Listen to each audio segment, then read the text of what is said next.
Hi, it's Chris with Implied Music. Open voicings are great for supporting soloists and melodies. 2-5-1 progressions show up in jazz and tons of songs. Well, you've got to learn how to manage these things. Years ago, I wrote a drill to teach myself how to play smooth open voicings, 2-5-1 progressions. I just want to show it to you today.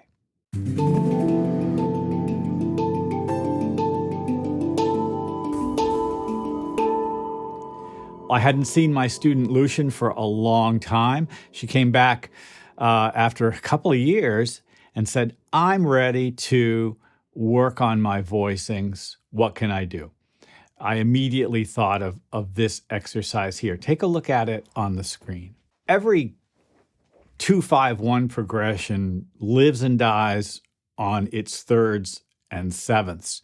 And so I've built this exercise around those. Let's take a quick review. I know you remember it has a root, a third, a fifth, a seventh, maybe even more, right? That's a D minor 7 chord. Its third is F. Its seventh is C. Now take a look at this G7 chord. Its third is B. Its seventh is F. And then finally, we may as well do it. Here's a root position, C major 7 chord. There's its third, there's its seventh. And I guess while we're here, we'll point out that the ninth is D and the sixth is A. What pianists will do, and what great arrangers often do, is take the third and the seventh and build their voicings off that. So for the D minor 7 chord, the third is F and the seventh is C. And I can add the ninth and the fifth, and I get a D minor 7 chord that has no root. There's the D way down there. All those notes together. And you know what? I don't need a root necessarily. The third and the seventh really do all the work of making the chord what it is. Well, what that means is the third and the seventh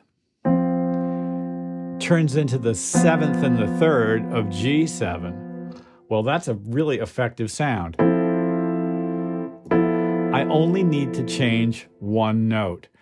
This note was the ninth of D minor 7. Now it's the 13th of G. Ninth, 13th.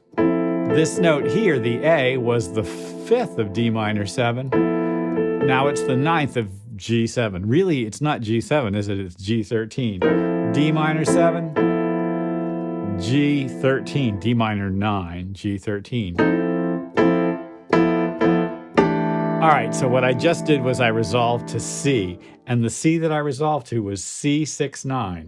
The third, the sixth, the ninth, the fifth.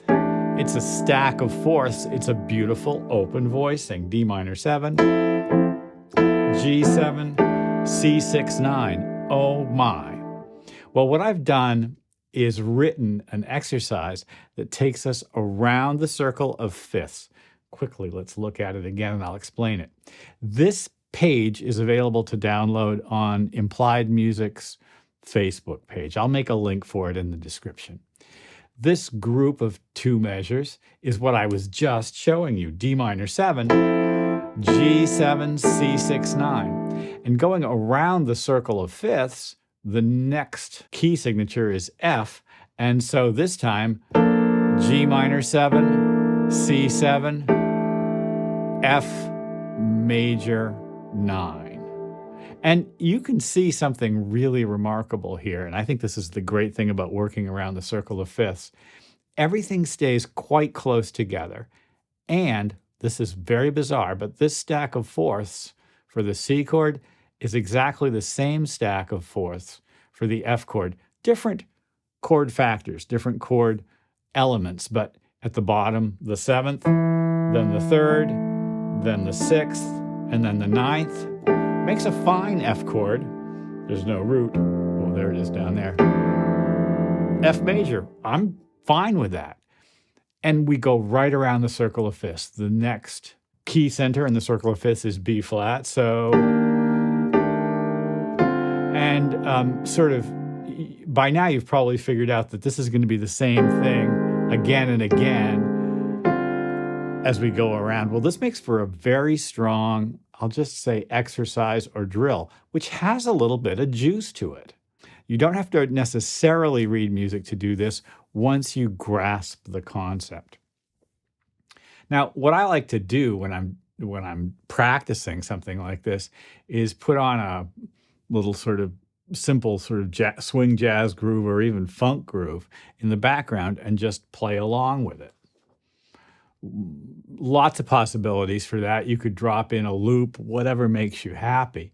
But I like iReal Pro with all the instruments except the drums turned off. So I just call up iReal Pro, set a tempo, turn down all the instruments except the drums. It counts me in, and sort of just away I go, right?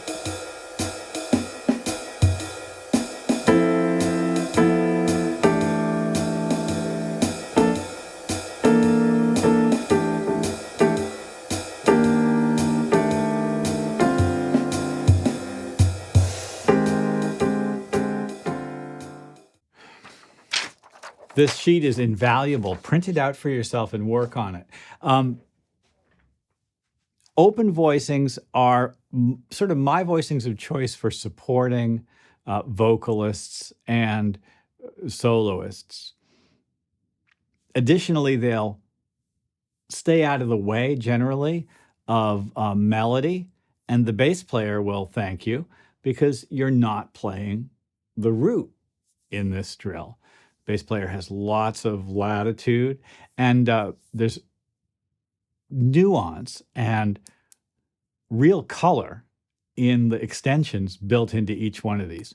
These are 2-5-1s in major. You could easily adapt it to minor with a little bit of thought. And I should probably write a whole drill for minor, but it's worth looking at these at first in major. Just get started.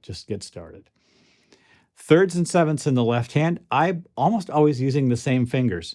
You probably noticed this, 2 and 5, 2 and 5, maybe 1 and 4. Just like this. That's kind of the way it feels in my hands. And after a while, it becomes second nature. Like any drill, you want to do it until it becomes second nature if you're a performer. Otherwise, get your intellectual conception wrapped around it and just, plug it in as you work in the DAW. Either way, it's very, very good for arranging strings, pads, any kind of backing track in support of your productions.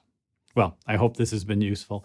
Like and subscribe and ding the bell. You'll be notified when I do my videos. And I'll see you next time.